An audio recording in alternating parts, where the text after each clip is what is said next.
Good morning, students. This is Hindi grammar. In previous video, we have studied about the basic knowledge of Hindi. Now we will start with our chapters. Today we will deal with our first chapter, part 1, भाषा तथा भाषा के रूप।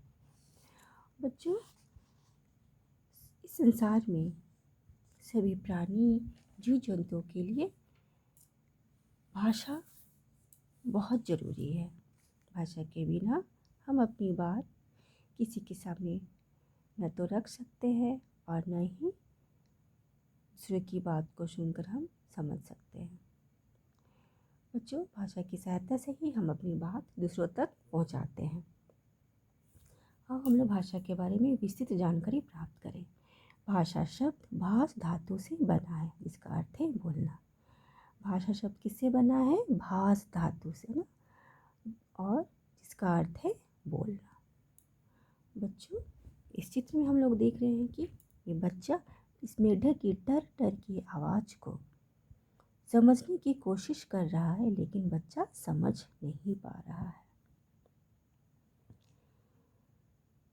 दूसरे चित्र में दोनों बच्चे एक दूसरे से कुछ कहना चाह रहे हैं, लेकिन कह नहीं पा रहे हैं, क्योंकि दोनों भाषा नहीं जानते हैं। इसीलिए तो बच्चों, हम भाषा की सहायता से अपने विचारों को एक दूसरे तक पहुंचाते हैं और समझते समझाते हैं। अब हम लोग अगला देखेंगे, भाषा के रूप। तो बच्चों, भाषा के अलग अलग रूप होते हैं। एक, हम बोलकर दूसरों को समझाते हैं, और दूसरा, हम लिखकर अपनी बात दूसरों तक पहुंचाते हैं। तो भाषा का पहला रूप होता है मौखिक रूप। भाषा का मौखिक रूप, मौखिक यानी कि मुख से निकला हुआ, हम बोलकर अपनी बात दूसरों तक पहुंचाते हैं। मौखिक रूप में हम बोलकर अपनी बात दूसरों तक पहुंचाते हैं। दूसरा है लिखित रूप। देखते हैं, लिखित यानी लिखा हुआ, हम लिखकर अपनी बात दूसरों तक पहुंचाते हैं, जैसा कि इस चित्र में हम देख रहे हैं। बच्चों, इसी प्रकार जैसे कि हम पहले ही बताएं कि सभी प्राणियों, जीव जंतुओं की अपनी अपनी भाषा होती है।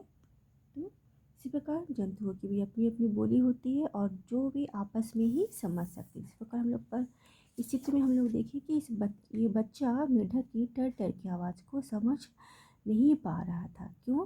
क्योंकि मेढक तो टर टर की आवाज़ निकाल रही है, बहुत कोशिश किया लेकिन नहीं समझ पाया। मेढक की, जीव जंतुओं की अपनी भाषा होती है, और हम मनुष्य की अपनी भाषा होती है, इसलिए दोनों एक दूसरे की भाषा को नहीं समझ पा रहे। तो कुत्ता, इसकी अपनी बोली होती है। तोता, इसकी अपनी बोली होती है, टाय टाय। बकरी, इसकी बोली कैसी है? मे की आवाज़ करती है। इस प्रकार बिल्ली, बत्तख और कौवा की अपनी अपनी बोलियाँ। इस प्रकार यहाँ पर कुछ और बोलियाँ हमें दिया गया है पुस्तक में, जो है कोयल कूकती है, कबूतर गुटरगू करता है, हाथी चिंघाड़ता है, शेर दहाड़ता है, चिड़िया ची ची करती है या चहचहाती है, और गाय रंभाती है।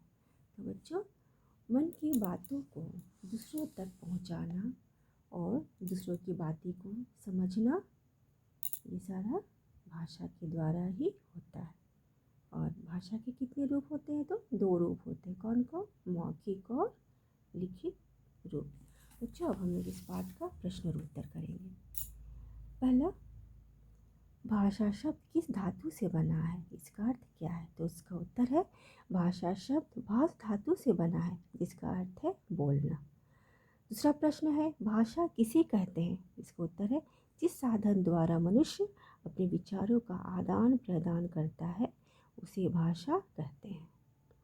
तीसरा प्रश्न है, भाषा के कितने रूप हैं? नाम लिखो। इसका उत्तर है, भाषा के 2 रूप हैं। पहला मौखिक रूप और दूसरा है लिखित रूप। बच्चों, जिस प्रकार मैंने लिखा है, इसे अपनी स्कूल की हिंदी की कॉपी में अच्छी तरह से साफ सुथरा लिख लेना। बच्चों बुक का अगला एक्सरसाइज हम लोग अगली वीडियो में हम लोग करेंगे।